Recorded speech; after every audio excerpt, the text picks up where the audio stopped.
Bismillahirrahmanirrahim. Assalamualaikum warahmatullahi wabarakatuh.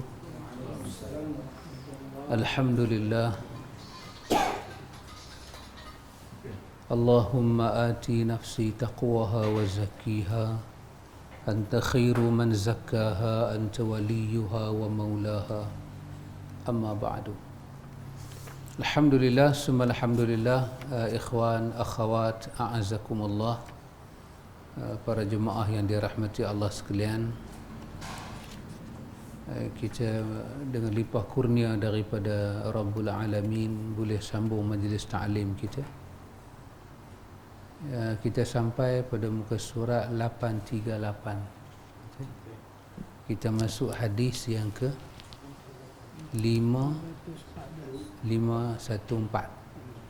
Okay. عن أبي هريرة رضي الله عنه في قصة المرأة التي كانت تقوم المسجد فسأل عنها النبي صلى الله عليه وسلم فقالوا ماتت فقال أفلا كنتم آذيتموني فكأنهم صغروا أمرها فقال دلني على قبرها فدلوها فصلى على قبرها متفق عليه وزاد مسلم ثم قال إن هذا القبر مملوءة ظلما على أهلها وإن الله ينورها لهم بالصلاة عليه. Daripada Abu Hurairah radhiyallahu dalam kisah perempuan yang telah menjadi penyapu untuk masjid, dan Nabi bertanya tentangnya. Para sahabat menjawab bahawa ia telah meninggal. Beliau bersabda, kenapa kalian tidak memanggilku? Seakan-akan mereka mengecilkan urusan ini. Beliau bersabda, tunjukkan aku di mana kuburnya. Maka mereka pun menunjukkan kuburannya. Kemudian Rasulullah sallallahu alaihi wasallam salat di atas kuburnya. Muttafaq alaihi.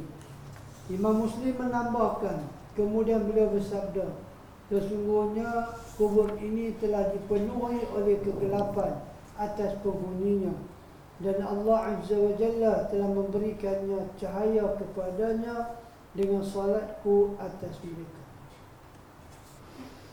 Wallahu ta'ala a'lam. Allah Ta'ala yang maha mengetahui. Ini adalah hadis yang berikutnya yang disusun oleh Al-Hafiz Imam Ibn Hajar, yang akan disyarahkan oleh Imam San'ani. Hadis sebelum ini telah selesai, iaitu berkenaan dengan dua mayat yang tidak disembahyangkan oleh Nabi, tetapi Nabi mengarahkan untuk sembahyangkan. Dalam dua hadis ni ada dua hadis kita jumpa, hadis Buraidah dan hadis Jabir. Hadis pertama Nabi kata pergi sembahyang, tapi Nabi tak pergi sembahyang, iaitu perempuan Ghamidiyah ini yang kena hukum marjam. Dah habis dah mandikan dia kapan, Nabi tapi sembahyang. Nabi tak sembahyang, Nabi tapi sembahyang. Kemudian hadis itu hadis Buraidah dalam riwayat Muslim. Tapi dalam hadis Jabir juga riwayat Muslim berkenaan dengan orang yang mati bunuh diri. Dalam lafaz orang mati bunuh diri tidak disebut Nabi sembahyang dan tidak disebut Nabi mengarahkan sembahyang. Berbeza dengan riwayat lain kita sebut orang mati hutang. Orang mati hutang Nabi tak sembahyang, tetapi Nabi mengarahkan untuk sembahyang. Jadi dah dibincangkan dua keadaan itu berbeza. Maka dengan berakhirnya hadis itu selesai bab tu, titik. Maka hadis yang berikutnya ini dia bab lain. Dia bab lain. Penulis memasukkan hadis ini dengan beberapa alasannya, iaitu hadis Abu Hurairah. Hadis ini riwayat daripada Bukhari dan Muslim. berkenaan dengan kisah al-mar'ah allati kanat taqummu masjid. Sama ada dia mar'ah ataupun dia seorang rajul, mar'u, rajul, ini menjadi syak rawi. Itu rawi ketika dia meriwayatkan hadis ini, dia tak pasti dia itu laki-laki ataupun perempuan. Tapi ada riwayat yang begitu kuat menyatakan, penulis sebut di sini dengan begitu kuat menyatakan bahawa dia adalah seorang lelaki. Dia seorang laki-laki.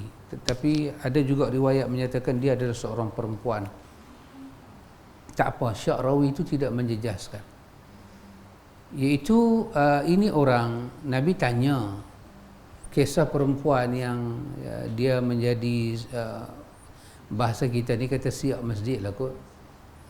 Kan kita sembahyang masjid tak ada ni, bila kita berjalan-jalan ceramah pasal dia, maka dia pergi, dia centumkan daun-daun kurma tu punya ni, dia buatlah penyapu yang tidak dibuang daun dia, bagi tanah tu elok balik. Maka satu hari dalam riwayat ni kata Nabi tanya pasal dia. Dia pun kata kat Nabi, dia pun kata dia dah mati. Maka satu soalan Nabi kepada sahabat, Nabi kata, pasal apa? Nabi kata, kamu tak habaq kat aku kata dia mati? Afala kuntum adzantumuni? Awak tak habaq kata dia mati? Dalam hadis ni sebut, faka'annahum sagharu amraha. Maka lafaz ni dia datang dengan lafaz, dia yakin kata itu adalah perempuan. Depa ni seolah-olah mengecilkan urusan kematian dia, taklah penting sangat. Maka Nabi kata dalam riwayat ini, Nabi kata dulluni ala qabriha, tunjukkan aku kubur dia. Fadalluha, sahabat pun tunjuk kubur kat Nabi. Fasalla ala qabriha, Nabi bersemayang atas kubur dia. Dalam riwayat Muslim ditambah, lepas habis semua Nabi sembahyang, Nabi cakap, Nabi kata inna hadhihi al-qubur mamlu'atun zulmatun ala ahliha. Nabi kata kubur ini dipenuh dengan gelap siapa yang masuk dalam dia.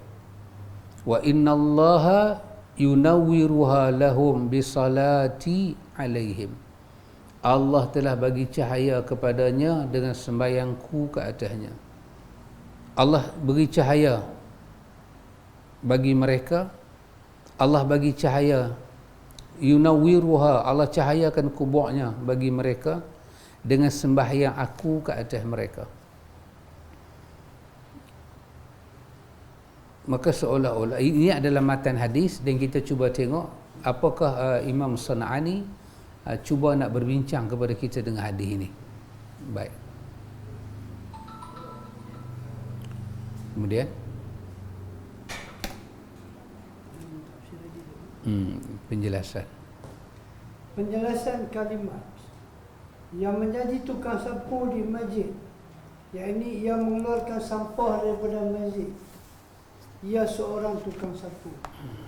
Nabi bertanya tentangnya, para sahabat menjawab bahawa ia telah meninggal.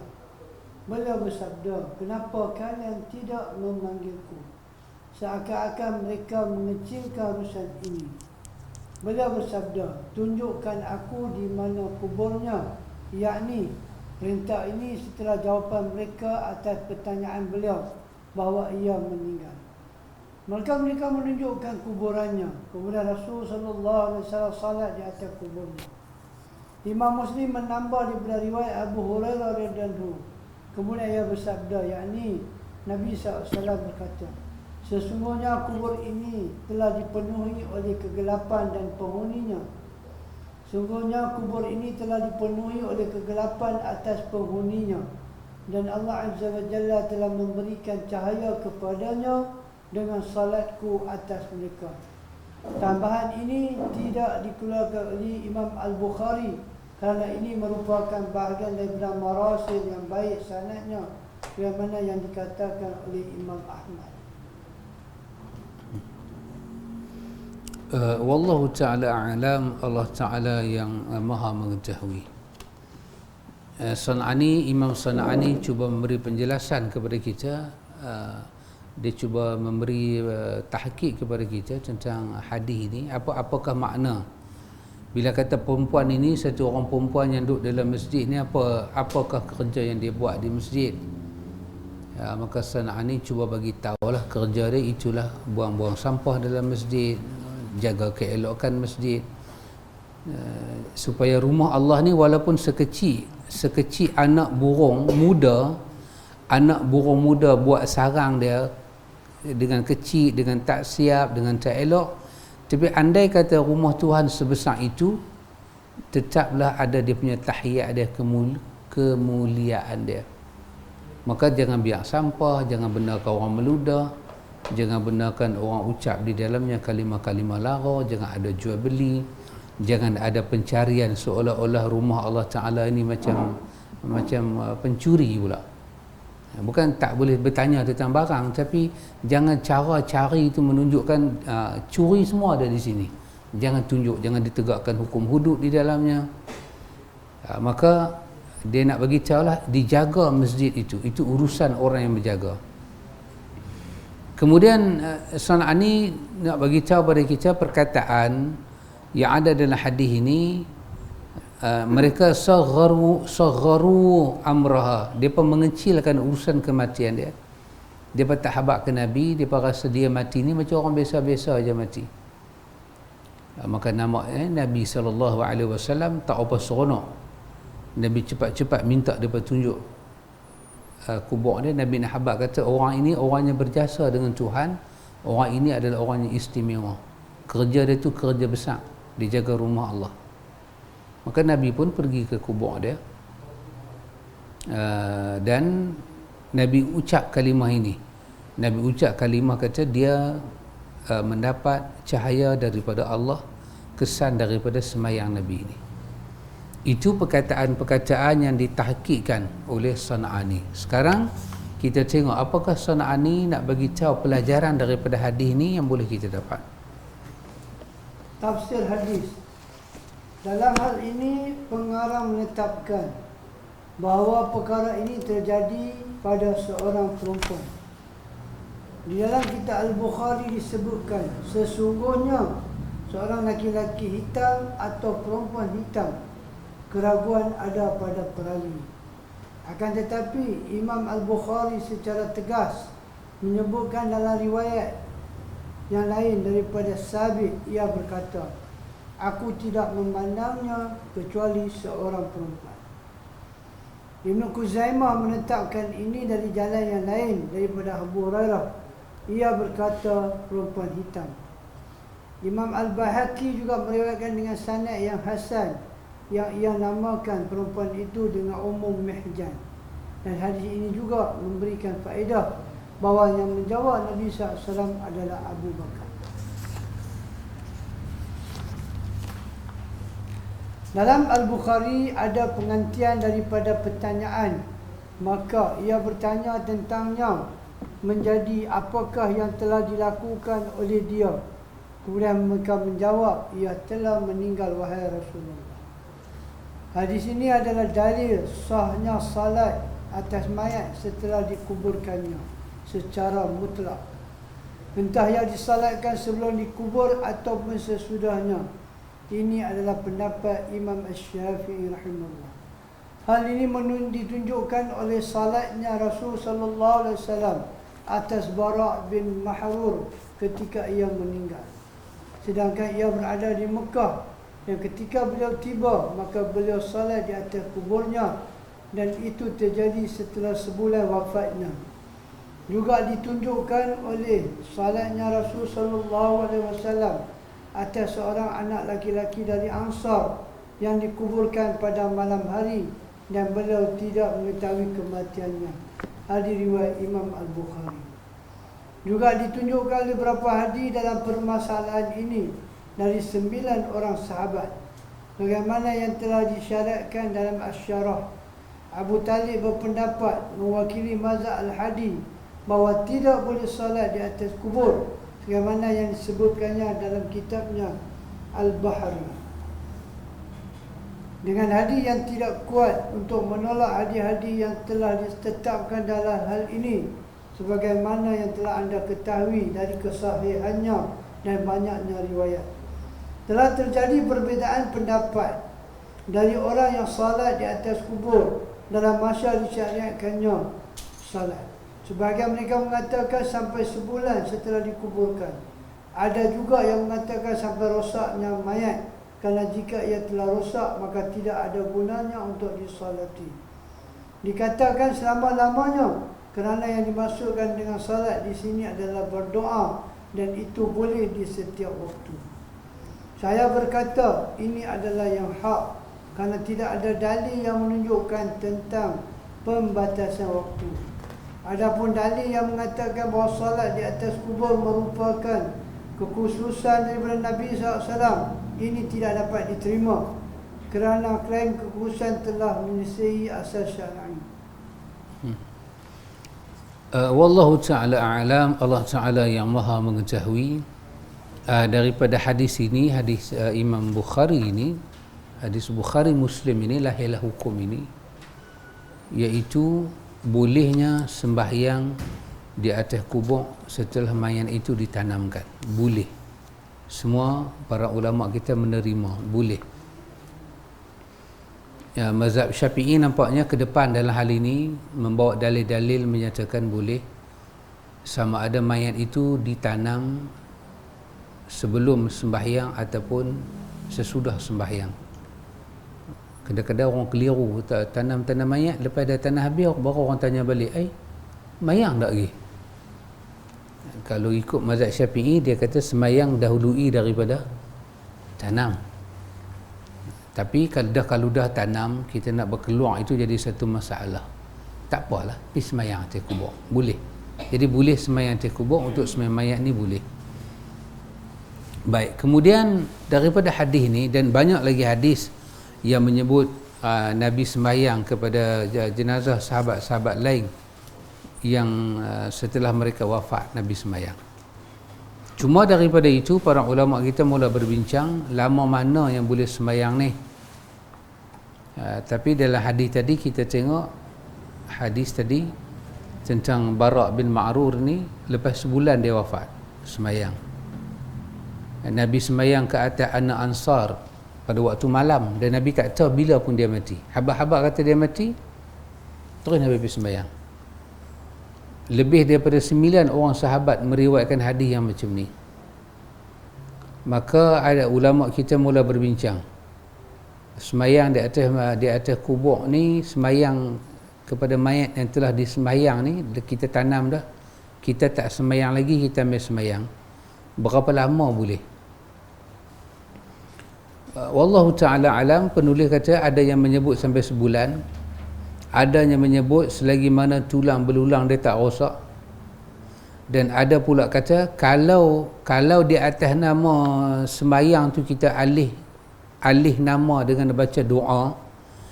Semayang jenazah ni kalau kita kata isi semayang jenazah tu doa saja, maka boleh lah. Selagi kita belum semayang, bolehlah semayang.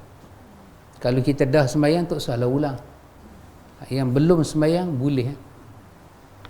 Tapi kata Sana'ani, dia kata dia berpandangan boleh semayang sebab tidak ada waktu yang tertentu, dan hadis ni pula bukan hadis yang khusus kepada Nabi, sebab kita tak jumpa kekhususan itu dengan riwayat-riwayat yang lain. Maka hadis ni sebagai pedoman, Nabi nak tunjuk kata boleh pergi semayang mayat walaupun dah tanam, yang kita belum semayang lagi. Pergi atas kubur dia, menghadap arah kiblat, takbir macam biasa. Dan ini tidak dinamakan semayang ghaib, semayang biasa. Cuma kita tak boleh, kita tak sempat semayang hari itu. Boleh. Kalau hari itu kita dah semayang, ni mai kali kedua kita semayang, tak perlulah. Tak perlu satu orang nak semayang satu mayat 2-3 kali. Tak perlu. Tapi kalau satu mayat disemayang 2-3 kali dalam kes macam ni, tak apa. Tadi di masjid kan, kita tak dan mayat tu pergi tanam. Kita mayat dah tanam dah, kita sembahyang, bermakna satu mayat lah. Sembahyang berapa kali? 2 kali. Tapi dalam kondisi berbeza. Tadi belum tanam, yang ni dah tanam atas kubur. Yang ni tadi kita sembahyang, mereka sembahyang sebab mereka ada dengan mayat. Yang ni kita ambil sembahyang atas kubur kerana kita lewat. Baik. Berbeza mayat. Mayat tu sih satu. Sebelum pergi tanam, sembahyang di rumah satu. Kita duduk. Lepas tu bawa pergi masjid. Sembahyang di masjid pula kita sembahyang lagi satu. Konon-konon kita dapat 2 qiraat lah. Lepas tu pergi hati kubur, grup mana akan main sembahyang, kita tumpang dapat 3 qiraat. Ayat ni tak, ni nama-nama merepek. Tidak begitu. Tidak ada petunjuk satu orang sembahyang satu mayat berulang-ulang kali, tidak ada. Satu mayat disembahyang oleh pihak yang berlainan, banyak kali lain. Tapi orang yang sama sembahyang berulang kali atas satu mayat, tidak ada petunjuk demikian. Maka para salaf tak terkenal lah lagu tu. Ini Ustaz, kalau ni orang meninggal di makam dia lah. Ya. Ada sembahyang masjid, macam mula kan, rumah, orang baru. Itu masjid dia imam juga, 2 kali imam. Ya. Boleh lah, tapi tak ada dalam petunjuk kita dah baca. Sayang lah. Kenapa nak sembahyang awal awak? Ya, betul lah. Jadi sunat. Betul. Dah hilang lah. Banyak ustaz yang kena berjumpa ustaz waktu sekolah. Bila mati, dia pakai main rumah tu. Dia kan ramai-ramai banyak yang tahu. Ya. Ustaz ni. Allah Akbar. Ya, boleh. Yang pasal hadis ni yang menceritakan pasal orang perempuan ni dia perempuan ke lelaki yang cuci masjid. Syak rawi maksudnya perawi tak dapat pastikan dia perempuan atau lelaki. Tetapi Al-Bukhari menerusi riwayat dia kata perempuan. Dan beberapa riwayat lain tadi dia kata seperti siapa tadi, Ibnu Khuzaimah kata tadi, kan? Ibnu Khuzaimah. Ibnu Khuzaimah tadi Imam Baihaqi. Depa menetapkan dia seorang perempuan. Lepas tu depa habaq lagi nama dia Ummu Mihjan. Jadi depa kata kebanyakan depa kata ni mayat seorang perempuan. Maksudnya hadis ni kita boleh guna tak untuk macam orang perempuan tu dia dalam time period pun dia boleh pergi cuci masjid. Boleh tak? Boleh. Boleh lah. Tak boleh. Wallahu ta'ala alam. Kalau mazhab Syafi'i tak boleh. Kalau mazhab Syafi'i hadis ni dia sebab dia ambil hadis Imam Muslim tu, Aisyah masa datang bulan dia, Nabi suruh dia ambil sejadah dalam masjid, something dalam masjid, ambil, dia hanya lalu, dia tidak berhenti dalam masjid. So dia masuk pergi capai dan dia keluar. Maka dia kata wanita yang dalam uzur boleh lalu dalam masjid, tapi dia tak boleh transit. Adapun hadis ini mereka terjemah wanita ni berkhidmat ketika dia suci. Adapun ketika dia tidak suci, dia tak masuk masjid.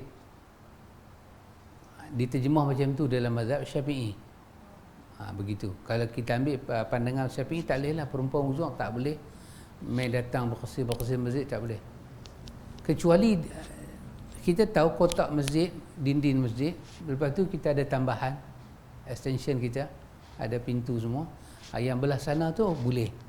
Sebab yang dia penek dinding dalam masjid tu, kita bagi kawasan haram tu, itu kawasan orang i'tikaf, kawasan orang tahiyat, itu kawasan yang disepakati dia adalah mutlak masjid.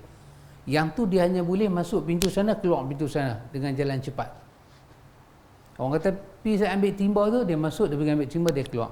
Tapi untuk duduk di keliling kawasan tu, dia boleh duduklah keliling kawasan masjid tu. Macam mana? Ya. Ruang apa? Legar. Legar. Situ boleh. Legar boleh. Ruang solat dengan. Ya. Ya, betul. Ya. Luang legar. Boleh lah. Itu kalau based on mazhab Syafi'i. Baik. Kalau kita jawab ikut sunnah. Kalau ikut sunnah, para ulama kita dari segi ulama-ulama hadis, mereka tidak melarang wanita haid masuk masjid, tidak melarang. Kerana hadis-hadis yang melarang wanita haid masuk masjid dapat diihtimal, dapat dispekulasikan. Dan dalam banyak-banyak larangan wanita tak boleh buat ni, yang sabit daripada Quran dan Sunnah ni, wanita haid tak boleh buat apa? Yang pertama, jima' dengan suami dia, kan? Itu pun Nabi kata lain daripada nikah, boleh. Maknanya dia tak boleh jima', satu. Itu ayat Quran. Yang kedua, dia tak boleh puasa. Itu sabit dalam hadis. Yang ketiga, dia tak boleh sembahyang. Sabit dalam hadis. Yang keempat, dia tak boleh tawaf. Sabit dalam hadis. Sabit dalam Quran satu je. Dia tidak boleh bersama suami dia. Lagi tiga sabit dalam sunnah. Sembahyang tak boleh, puasa tak boleh, tawaf tak boleh. Baik. Ulama hadis, mereka ambil hadis, ulama-ulama yang membolehkan ini, ketika jemaah haji Nabi masuk ke Mekah, maka Aisyah teriak. Ini terutama disebut oleh Ibnu Hazmin dalam Al-Muhalla. Aisyah teriak. Nabi kata, siapa yang teriak? Dia kata dia datang bulan. Macam mana dengan dah niat haji? Nabi kata kat dia, Nabi kata buatlah, semua orang haji buat. Kecuali Nabi kata jangan tawaf je. Tangguhkan tawaf sampai kau suci. Tetapi bila Aisyah masuk ke Masjidil Haram, Nabi tak larang. Masuk Masjid Haram. Masuk sampai depan Kaabah. Tak larang. Nak pergi pegang Kaabah, pergilah. Apa kamu nak buat, kamu buatlah. Tapi jangan tawaf, jangan sembahyang. Kerana kamu dalam keuzuran. Imam Ibn Hazmin ambil dalil ini untuk menyatakan bahawa itulah yang dilarang sahaja untuk wanita yang dalam keuzuran, 4 benda ni saja secara mutlak. Adapun lain daripada 4, ini hanya ijtihad para ulama dan apa panggil apa? Lupa dah. Apa? Ala ni khilaf para ulama. Ulama khilaf. Tapi tidak ada satu dalil mutlak. Mereka khilaf di atas satu hadis Muslim, kemudian mereka masing-masing ihtimal. Mengandaikan hadis Aisyah tu, dia lalu saja kot. Dia lalu saja dalam masjid, bukan dia transit. Hadis itu datang dalam riwayat Muslim dan mereka ambil hadis itu cuba padukan dengan pandangan mereka.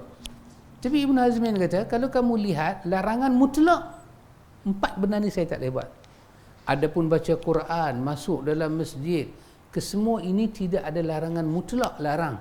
Cuma ulama mula memberi pandangan berbeza-beza. Maka kalau kita jawab ke cara ulama hadis ni, ada khilaf sikit lah dengan apa yang ada dalam mazhab. Tapi kerana base ilmu, dia taklah mengejutkan kita. Maka saya katakan, apa yang ulama hadis kata, 4 perkara ni saja wanita tak boleh buat. Mutlak tak boleh buat.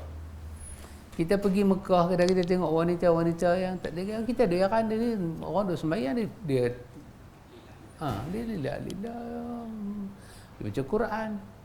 Kita Quran boleh baca, sembahyang tak mau. Banyak-banyak muka-muka macam muka Pakistan duk main lagu ni. Tak apa, lelaki-lelaki dia pun bengong macam ni, tak buat kita yang bengong, bukan lelaki dia bengong, kita yang bengong. Mereka ada pandangan. Esok mereka ada pandangan. Maka tak ada lah jadi masalah sangat. So kalau kita tengok wanita yang masuk masjid tak sembahyang, tak perlulah kita tanya uzur ke? Dia kata uzur, kita kata keluar boleh tak masuk ruang legar? Tak perlu. Ibn Hazmin bagi satu andaian, dia kata mustahil manusia yang masuk berbondong-bondong daripada Mekah ke Madinah ke Mekah buat haji, mereka tak ada tempat tinggal. Mana daripada tempat tinggal? Semuanya tidur keliling Masjidil Haram. Dan Ibn Hazmin guna perkataan apa dalam Al-Muhalla, dia kata tak boleh kita nak sangkal di akal di kalangan mereka yang tidur dalam Masjidil Haram tu ada yang junub kerana tidur. Tak mustahil, dan itu adalah adat manusia tidur. Dan seorang pun tak kita dengar riwayat Nabi halau ataupun Nabi berpesan, siapa-siapa yang tidur dalam masjid ni berjunub diminta keluar. Tak ada statement lagu tu. Ibn Hazmin kata, menunjukkan orang junub pun boleh masuk masjid. Yang tak bolehnya sembahyang. Dalam junub ada besar ada kecil, tak boleh sembahyang. Dan Ibn Hazmin bagi pandangan berbeza lagi dalam bab tawaf. Dia kata aula kita tawaf ada wudu. Tapi kalau dah ambil wudu kita batal, dia kata jaza. diharuskan teruskan tawaf kita walaupun tak ada wuduk. Itu pandangan Ibn Hazmi. Pandangan tu tak terkeluar daripada perbahasan ilmu, dapat diterima. Cuma mungkin kita baru dengar lah kot. Kita dengar kita kata tak boleh lah. Tak apalah, kita berpegang dengan satu pandangan, tetapi kita kena tahu pandangan-pandangan itu semua tidak berpegang kepada satu dalil yang mutlak. Kesemuanya dalil khilaf, dalil yang ihtimal. Boleh aja saudara? Boleh? Saya nak tambah ke? Boleh. Sini buat satu kursi lagi. Boleh. Ya je. Ya. Boleh, insya-Allah. Ya. Bila yang dia mandi? Boleh. Haji kata ni, saya dengar satu ceramah. Dia kata orang Islam ni punya otak, dia kata kena bagi equal, kena bagi sama. Fikiran kita ni kena bagi betul. Dia kata hukum Islam dengan hukum Islam kepada orang bukan Islam, dia kata beda. Kenapa orang bukan Islam boleh masuk masjid? Kenapa orang Islam dalam junub dan wanita yang uzur tak boleh masuk masjid? Saya teraji kata ni, saya teringat. Kerana pada orang Islam ada undang-undang Islam. Pada orang bukan Islam tak ada undang-undang Islam. Jadi yang kata tak boleh masuk masjid ketika junub dengan uzur haid ni, itu undang-undang Islam. Undang-undang Islam tak kena pada orang kafir. Jadi dia boleh masuk masjid. Kita tak boleh lah pasal kita orang Islam. Saya dengar lah dia cakap, saya ingat dia je kena equal kot. Kan? Tak apalah, itu hal dia. Tapi Ibn Hazmin kata Nabi tak halau pun. Nabi tak kan satu benda Nabi bimbang, Nabi akan berucap daripada awal. Ini rumah Allah, Masjidil Haram, Nabi Ibrahim buat, maka jangan kotori dengan junub. Siapa nak tidur boleh tidur, tapi jangan sampai junub. Siapa junub kena keluar pergi angkat adas. Tak ada, Nabi biar. Dan di kalangan banyak manusia yang tawah lagu tu, Ibn Hazmin kata takkan tak ada seorang batal wuduk kot. Percampuran manusia kan, tapi tak keluar di mulut Nabi. Ada pun hadis yang kata tawaf tu sama dengan sembahyang. Cuma tawaf adalah sembahyang yang boleh bercakap. Sembahyang yang kita cakap ini tak boleh cakap. Riwayat Tirmizi. Ibn Hazm yang kata hadis ini telah terkenal dengan kedhaifan dia, tak dapat dijadikan sandaran yang kuat. Ibn Hazm kata tak perlu. Terus ni. Kita belajar part kita. Part kita. Tapi tak apalah, kita railah bahagian kita.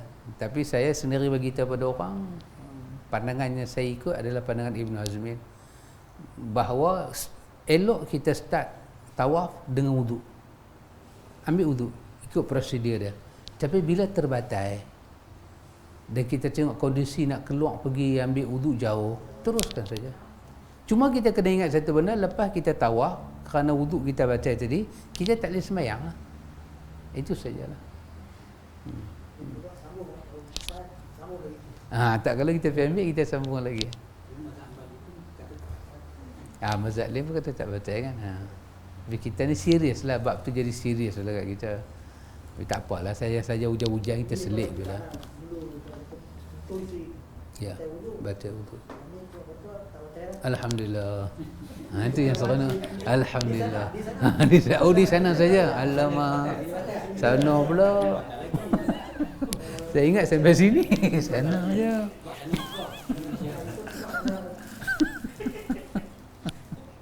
Alah. Semua nak kena pergi sana. Baik, kemudian sana. Ada soalan sini. Ya. Kalau kita tengok lafaz hadis ni, semua merujuk kepada imrah. Imra'ah. Dia ada hadis yang sebut laki-laki lah. Ada rawi dalam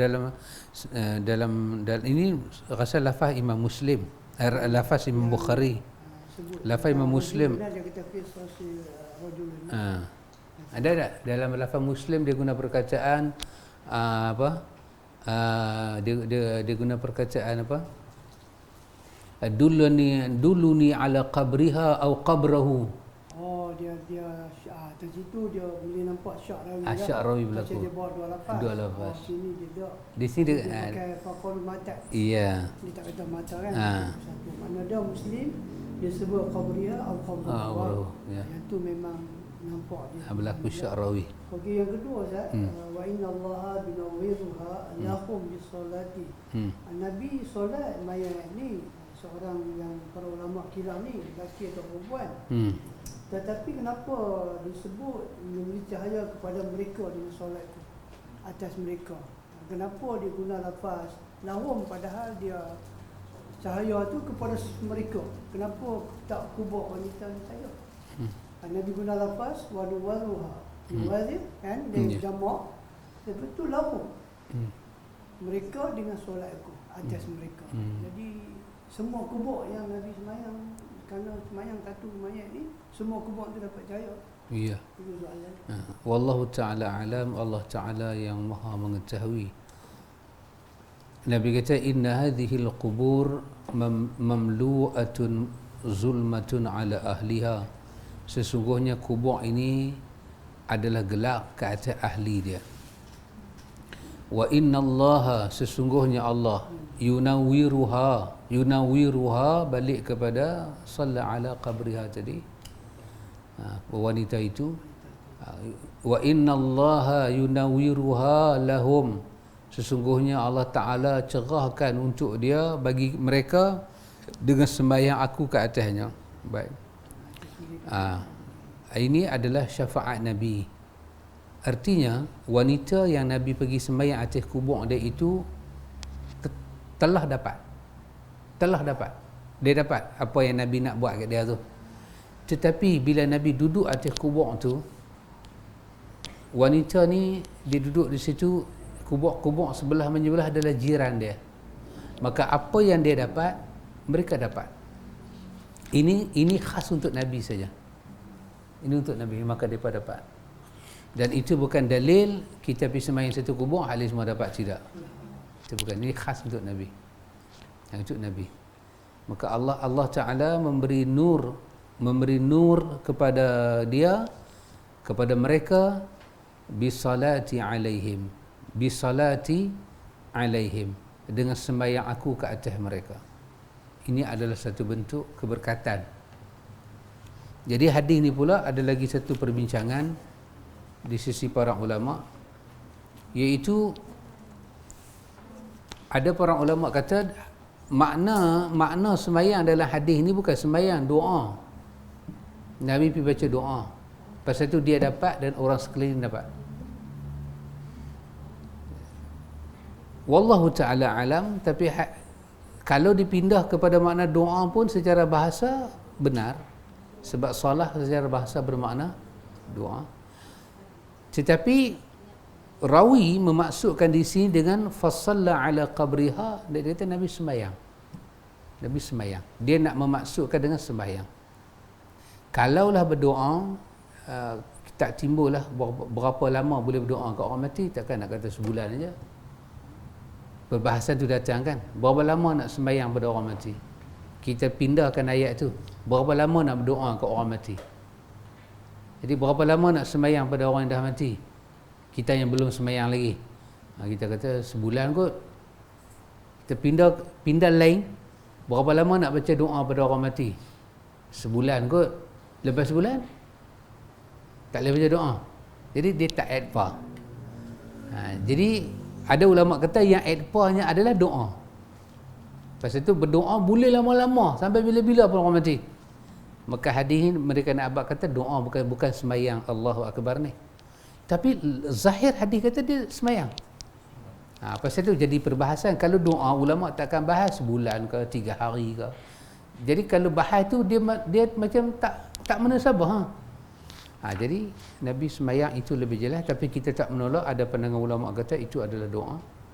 Dan lagi satu mereka kata kalau itu sembahyang sekalipun itu adalah kekhususan bagi Nabi. Memang ada pandangan itu.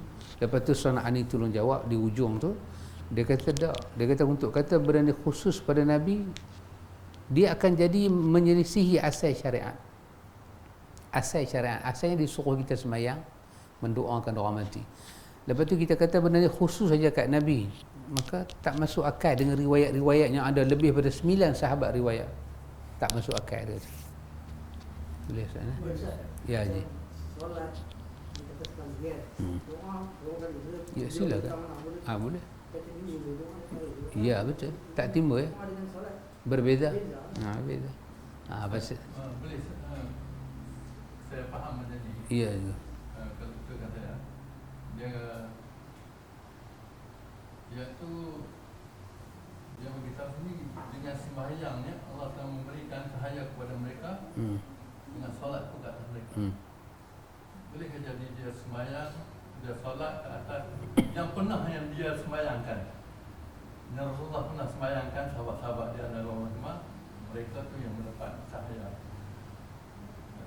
Dia kata dengan solat tu ke atas mereka. Solat-solat yang pernah dia lakukan ke atas sahabat-sahabat sebagian termasuk awal ni. Jadi secara umumnya dia kata yang mana aku solat ke atas mereka, mereka akan dapat cahaya. Ya. Wallahu taala alam, mungkin juga boleh, tetapi kalau dilihat kepada literal yang ada di sini, kita tak faham lagu tu lah. Kenapa? Sebab tak ada lah pula kita jumpa apa tu kita kata dalil lain yang mengarahkan, ada satu dalil lain yang membawa makna hadis ni ke situ. Jadi kita faham ni Nabi berkomunikasi dengan sahabat yang bertanya ketika itu, maka Nabi kata dengan aku sembahyang ke atas dia mendapat, dan bagi mereka semua mendapat. Maknanya ini adalah bahagian mukjizat Nabi di situ masa hari itu di tanah perkuburan tu khususan di syafaat itu yang Nabi boleh bagi. Jadi untunglah.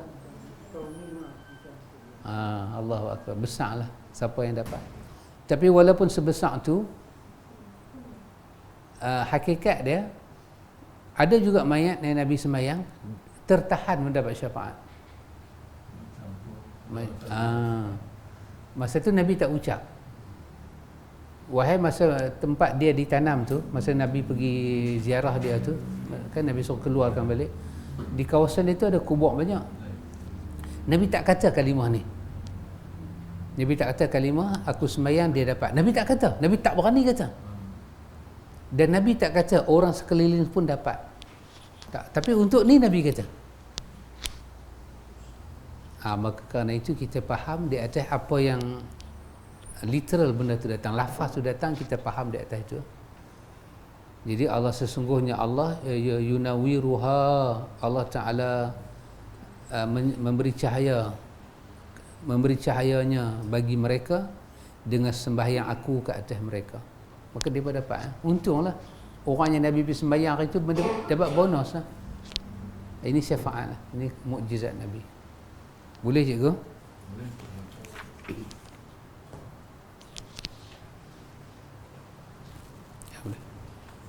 وعن حذيفة رضي الله عنه أن النبي صلى الله عليه وسلم كان ينهى عن النحي رواه الأحمد والترمذي وأحسن.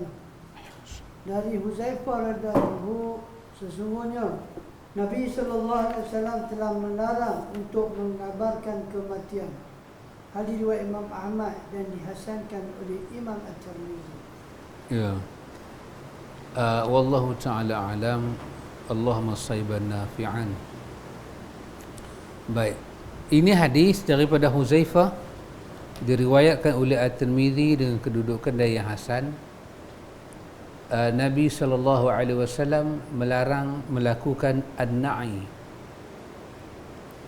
An-na'i, kalau kita terjemah ke bahasa Melayu, na'i diterjemah dengan makna kata menyebarkan berita kematian, satu mulut sampai ke satu mulut. Kalau tengok kepada zahir dia macam itulah an-na'i. Jangan kita melakukan itu. Baik. Tetapi kalau dilihat kepada makna dia, an-na'i ini, fa inna an-na'yu min 'amalil jahiliyati. Kenapa Nabi larang? Kerana dia kata an-na'yu itu sebahagian daripada adat jahiliah. Adat jahiliah, iaitu dia mengkhabarkan berita kematian. Dia mengkhabarkan berita kematian pada orang dengan cara sedih untuk membuat ratapan. Dia bukan sahabat kita dah meninggal, bukan lagu tu. Supaya orang boleh main banyak, orang boleh merintih, boleh huha lagu tu. Maka itu dibuat daripada amalan jahiliyah. Maka naha Rasulullah sallallahu alaihi wasallam anin na'i. Nabi tak mau ada na'i. Jadi jangan ada setiap berita yang kita sampaikan itu kita bawa berita tu dengan nada jahiliyah. Maka sampaikanlah berita kematian di atas nama perkhabaran kematian. Jangan angkat kesedihan itu. Tapi tak apa, kita tengok apa yang San'ani nak berkongsi dengan kita. Dari Huzaifah radhiyallahu, sesungguhnya Nabi sallallahu alaihi wasallam telah melarang daripada mengabarkan kematian. Di dalam Al-Khumus, lafaz an-na'im maknanya adalah merintih atas kematiannya, iaitu dengan mengabarkan kematiannya. Seakan-akan seperti bentuk larangan yang mana yang dikeluarkan oleh Imam At-Tirmizi daripada Abdullah daripada Nabi sallallahu alaihi wasallam, takutlah kalian dari meratap, kerana meratap itu bahagian dari perbuatan jahiliyah. Al-Didair oleh Imam Tirmizi. Kerana sesungguhnya bentuk ancaman sama dengan larangan. Dikeluarkan daripada hadis Huzaifah radhiyallahu, dan di sini ada kisah bahawa sesungguhnya sanad hadis ini dihubungkan dengan Huzaifah kerana ia telah berkata kepada orang yang menghadirinya, jika aku mati, maka janganlah dikabarkan pada seorang pun, kerana aku khawatir ini akan menjadi an-na'yu, yakni meratap. Kerana aku mendengar Rasulullah sallallahu alaihi wasallam melarang daripada an-na'yu. Inilah lafaznya dan ia tidak menghasankan hadis ini. Kemudian Imam At-Tirmizi menafsirkan kata an-na'yu, yakni mereka memanggil orang-orang bahawa si fulan telah meninggal agar mereka dapat menyaksikan jenazahnya. Berkata sebahagian ahlul ilmu, tidak mengapa seorang laki-laki mengabarkan kepada kerabat dan saudara-saudaranya. Dari Ibrahim An-Nakai, sesungguhnya ia berkata, tidak mengapa seseorang mengkabarkan kerabatnya. Dikatakan bahawa yang dilarang adalah seperti apa yang dilakukan oleh orang jahiliyah, iaitu mengirimkan orang untuk mengkabarkan kematian mayat di pintu-pintu rumah dan di pasar-pasar. Di dalam An-Nihayah disebutkan bahawa yang berlaku di negara-negara Arab adalah jika seseorang yang mulia di kalangan mereka meninggal atau terbunuh, maka diutuslah seorang penunggang kuda ke kabilah-kabilah untuk mengkabarkan kematiannya kepada mereka dengan mengatakan, na'a fulanan, telah meninggallah si fulan, atau ya na'al Arab, halaka fulanun, wahai bangsa Arab, telah meninggal seseorang, atau halakan al-Arabu himati fulani, telah binasalah bangsa Arab kerana kematian si fulan. Inilah yang paling mendekati kebenaran dalam hal pelanggaran ini, dalam hal pelarangan ini. Saya berkata, di antara nahyu adalah bersuara kencang di menara-menara yang tinggi, bagaimana yang telah berlaku di semasa sekarang ini kerana kematian orang yang mulia. Ibnu Al-Arabi berkata, diambil daripada kumpulan hadis-hadis ini 3 keadaan. Pertama, memberitahukan kepada keluarga, sahabat-sahabat dan orang-orang saleh, maka ini adalah sunnah. Yang kedua, mengundang orang banyak untuk memegah-megahan, dan ini adalah dimakruhkan. Ketiga, memberitahukan dengan cara meratap, dan yang serupa adalah dilarang. seakan-akan dia mengambil kesunahan yang pertama, yakni seharusnya ada dari sekelompok manusia yang dipanggil untuk memandikan, menyalat dan menguburkan mayat. Dan ini telah ditunjukkan oleh sabda Nabi sallallahu alaihi wasallam, mengapa kalian tidak memanggilku, dan riwayat-riwayat yang serupa ini daripada beliau. Ya. Alhamdulillah ikhwan, dengan itu kita tahulah apa yang dimaksud dengan an-na'yu, larangan ini. Dalam hadis tadi pun, dalam hadis sebelum ni, hadis tentang wanita yang menjadi siap masjid tu, Nabi guna perkataan afala kuntum adzantumuni. Nabi kata pasal apa hangpa tak habang kat aku dia mati. Makna habang orang mati tu tak salah. Tetapi an-na'yu ni kerana dia ada kaitan dengan orang jahiliah ni, maka itulah yang dikhawatirkan. Maka dia bagi tahulah ada 3 jenis perkara an-na'yu ni. Satu, dia kata kita bagi tahu kepada orang-orang baik-baik, orang kenalan-kenalan dengan dia. Itu dia kata termasuk dalam sunnah.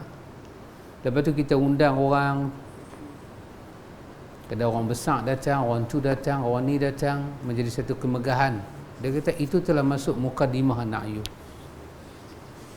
Dan lagi satu, memang mengundang, panggil orang untuk meratap, ini memang termasuk dalam tegahan yang sangat keras. Jadi bukan macam kita duduk hebah dengan WhatsApp, tak apalah. Jadi kita ada juga hadis-hadis lain kata, bila satu orang mati, banyak ni orang semayang, banyak ni orang semayang, banyak ni orang semayang, kan, dapat syafaat dekat mayat. Itu tidak mengapa. Tapi masalah kita ni pula, apabila undangan-undangan itu ada pihak pula ambil bisnes. Yang itulah masalah kita ni pula. Nak kata bisnes tak bisnes pun kita pun dah tak tahu. Sebab ialah kadang-kadang orang ni memang pada jauh, dia bukan orang senang. Dia kata dah hang panggil aku, duit minyak aku macam mana? Bukanlah kita petikai ikhlas dia tu, tapi keadaan kita macam ni lah. Kalau dah jauh, hilanglah kefarduan nak semayang, tak ditunjuk pun. Takat mana yang ada lah dekat-dekat. Jadi bila dah jadi lagu tu, itulah masalah dia. Tapi hadis menyatakan, hadis Tirmizi, hadis Huzaifah, hadis Hasan, an-na'yu itu dilarang. Dan dia ada beberapa jenis an-na'yu. Satu panggil untuk meratap, lagi satu kalau orang tu orang besar-besar, dia hantar pasukan berkuda pergi kampung-kampung, dia ucaplah kalimah-kalimah ni, kalimah-kalimah yang diucap oleh mereka ni. Nak habaq kata depa sedih, nak habaq kata depa ni, alah kawan ni dah mati ni macam mana ni. Depa bagi tahu lah, depa bagi tahu halak fulan, halaka fulan, atau halak Arab bimauti fulan. Habislah kita orang Arab, kawan ni dah mati. Walaupun dia habaq lagu tu, tapi ada nilai meratap, maka itu termasuk dalam na'yu. Ataupun dia orang perempuan kan, dialah dia nak habaq kepada kakak dia ke, kata suami dia mati, dia boleh habaq, tapi dia kena jaga jangan ada unsur an-na'yu. Macam mana dia habaq? Dia kata, kak ni nak habaq ni kak, abang tak ada dah. Kalau dia habaq lagu tu, clear lah berita khabar. Tapi dia bisa sambung, dia kata, kak abang tak ada dah, habislah kami kak, tak ada. Dia duduk kawit yang tu, habislah kami tak ada tempat bergantung dah, macam mana kami nak hidup. Dia automatik jadi an-na'yu. Maka kena hati-hati lah. Hilang lah. Bila dia sebut hilang gantung, dia kaitkan dengan berita penyampaian kematian, jadi an-na'yu. Maka Nabi tak suka an-na'yu. Baik, cuma para ulama kita bincang, an-na'yu ni haram ke makruh? Itu saja. Haram ke makruh? Kalau an-na'yu dalam bentuk contoh-contoh dia bagi tahu tadi, daripada amalan jahiliyah, amalan panggil orang datang merintih khabar kematian lagu tu, macam bagi tahu tadi binasalah kita, dia boleh jadi mendekati hukum haram. Dia boleh jadi hukum haram. Sebab apa? Dalam rintihan itu ada rasa macam kita tak boleh hidup tanpa orang ni, macam Tuhan ni macam tak tolong dah kita. Maka yang tu unsur tu ada, maka janganlah. Tapi macam Imam Tirmizi bagi tahu tadi, dia kata apa? Dia kata dia terjemah dengan makna apa? Berita pemberitahuan pada orang kata si fulan dah mati. Maka itu tak apa. Itu memanglah kalau tak habaq lagu tu macam mana nak menasabahnya. Maka elakkan daripada terlibat dengan an-na'yu. Dan di habaq tadi tak perlulah ada satu orang pergi riau dengan suara kuat di satu menara, "Oi, si fulan dah mati, oi. Oi, si fulan dah mati." Dia kata ini juga dibuat oleh beberapa orang zaman dia di Yaman. Dia buat ada satu tempat tinggi, doa dia tu riau, "Inna lillahi wa inna ilaihi raji'un." Apa? Ha? Ada buat? Macam mana dia buat? Dia akan umum dalam loudspeaker dia. Ha? Dia umum kata telah kembali Dia menjawab Ustaz. Dia katok dah. Katok menara tu. Katok lah namanya. Okey, nak speaker. Maksudnya dia pasang Quran. Oh. Kau satu ada kematian. Oh. sebab kami lah dia buat satu macam signal lah. Dia buat apa? Macam signal lah. Oh, okey. Macam ambulans ada signal tu. Oh, lampu. Benda tu duduk jalan nanti kita tahu. Dia tak bunyi apa lah. Dia buat tu. Yang tu petanda lah. Semua khabar misalnya kata nak khabar kematian. Semua nak bagi tahu. Ya. Mati. Ya.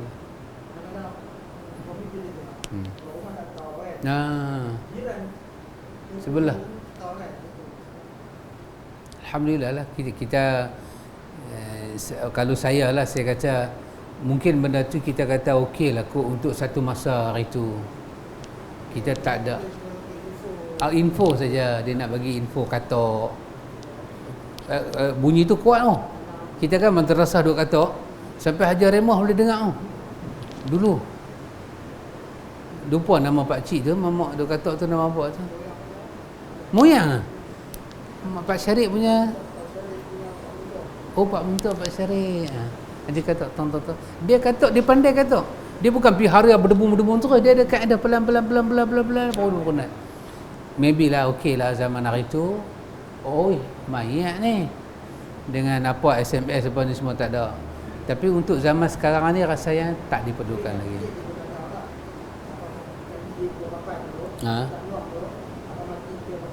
Oh, dia habaq. Macam mana?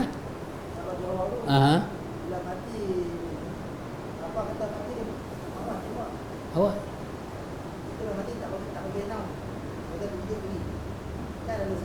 Oh, ya betul. Tak boleh dia marah. Dia.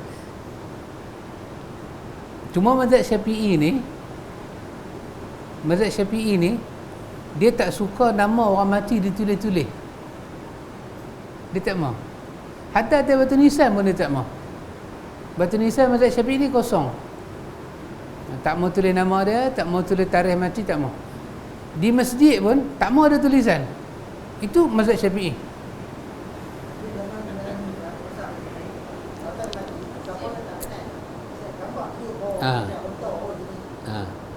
Ada SMS tak apa. Ni saya kata di masjid. Di Syafi'i tak mau.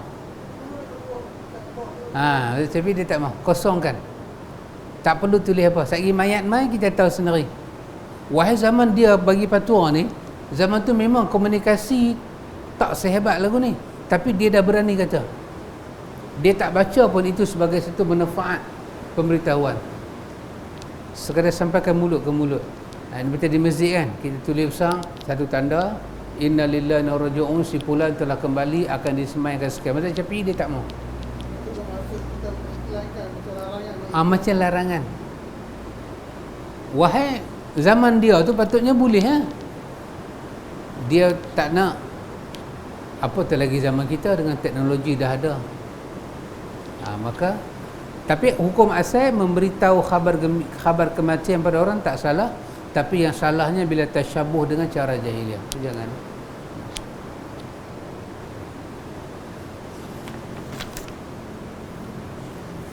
Kita nak sambung ke nak ni? Pasal hujan pelan kuat tak apa dengar. Kita tangguh sikit Boleh sembang-sembang. Boleh aja. Ya.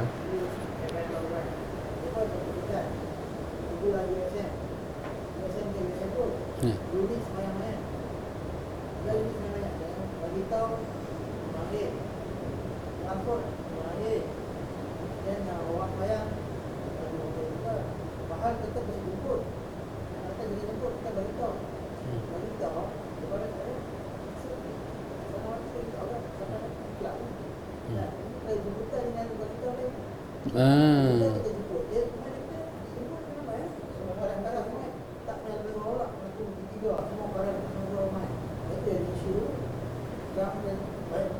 Alhamdulillah.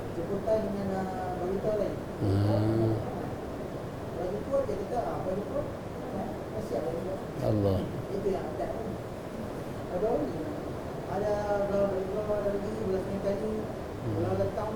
Alhamdulillah. Alhamdulillah. Mulai dalam-dalam sikit dalam sikit Susah nak buang. Allah. Wallahu ta'ala a'lam. Kita berhenti pada hadis yang ke 516. Iaitu kita berhenti pada hadis berkenaan dengan Nabi Habaq matinya Najasyi. Cerita macam mana pula Nabi pi Habaq? Najasyi dah mati, sedangkan hadis yang kita jumpa ni taklif Habaq. Tapi hadis yang sama dia guna perkataan na'a juga. Na'an Najasyi yaumal ladzi mata fihi. Lepas tu nak cerita Nabi sembahyang dengan mengangkat 4 takbir. Lepas tu kita akan jumpa hadis kalau satu mayat itu disembahyang 40 orang, apa mayat itu dapat. Lepas tu kita akan jumpa hadis imam nak duduk mana dalam sembahyang mayat. Lepas tu kita jumpa hadis mayat ni kita sembahyang dalam masjid ke luar masjid ke. Kita tengok hadis dia. Lepas tu kita tengoklah hadis mayat ni 4 takbir saja kah? Kalau buat lebih jadi diguna. Kita tengok. Seronok hadis lagu ni lah. Di satu sudut macam kecil aja, tapi di satu sudut lain kita tahu berdasarkan dalil besar. Kita nak buat sebiji macam Nabi. Wallahu ta'ala a'lam.